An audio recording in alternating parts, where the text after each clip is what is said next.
Shall we get my first guest out, ladies and gentlemen? I think we should. He may not be the most successful Stevie in the country at the moment. Let's be honest, he's not even the most successful Stevie in the bloody green room. But he's our Stevie. He's the people's Stevie. Please welcome the wonderful Steve Coogan.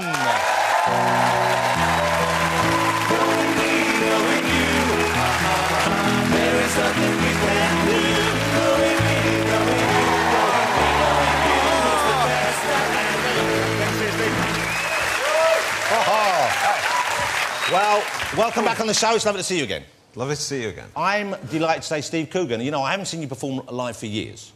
For years and years and years and years. And Steve Coogan is back. He's going to be doing a big live tour in the country, and I'm very excited about this because I wanted to see you do this again. I'm assuming it's a lot of new material. Is it any new characters? What can you tell us about the tour? It's all the... I'm doing Tom Saxondale, which I've not done before. Tommy Saxondale. So you've never done him live? No. But I'm doing Paul Calf, Pauline Calf, Duncan Thickett, and Alan Partridge, of course. And I'm doing me as well at the end of the show. What's the tour called? It's got an amusing title. It's called Steve Coogan Presents Alan Partridge and Other Less Successful Characters. Okay, because there was a mixed level of popularity with all these... Yeah, there is. You have to sort of build up to... I mean, there are sort of Paul and Pauline fans out there, but obviously Alan's the kind of my hit singer. Well, I've always loved Paul and Pauline Calf. Okay, obviously I love Alan Partridge, but I'm wondering whether you favour characters or prefer doing characters which maybe aren't the most popular ones. I do like doing I do like doing Paul Calf because in fact when I do him on stage it's like having a rest because I just behave like I'm slightly drunk and just sort of mouth off about things. Well, it's not a big stretch for me. I've always thought, can I just be... Because you're not a bad-looking fella, Steve, but I've always thought you look really good with the Paul Calf hair. I think you should wear that just yourself on a day. Yeah. A mullet. Yeah. The problem is, because these days, because of postmodernism, right, anything goes, right? So you try and wear clothes that are crap and you realise that... I mean, he used to wear like a thin tie and a sort of thin lapel jacket, and that's what all these sort of... These young pop star hipsters are wearing these days, so it kind of spoils it. Don't go looking out there for them. We've got a bloke with big bollocks. He's got a canvas bag with a banana in it. You know, you're not... this isn't hip centre right here. It's not. But you know, that's your audience. Thank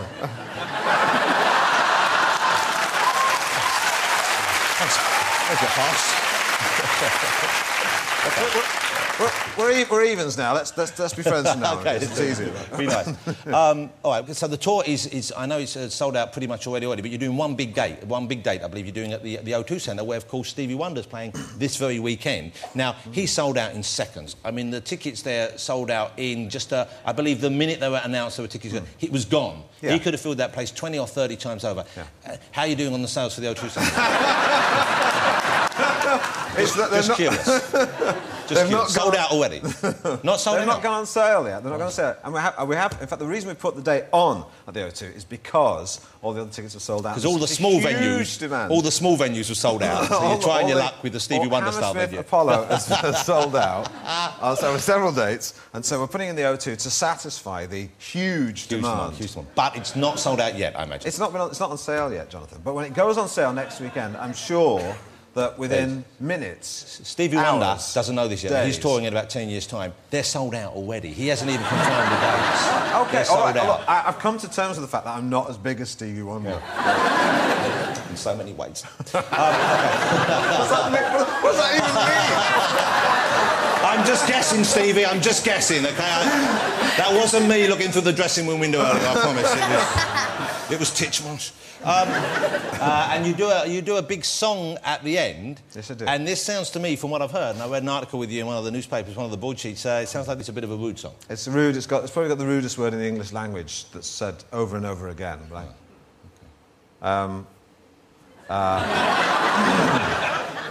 Charlie, what's the military sort of language for it? You're on your own here, Coogan. Charlie, November, Tango, and the word for you in the middle. Yeah. You do a song about King Canute. In a manner of speaking, yes. See you next Tuesday. That's what we're talking about here, isn't it?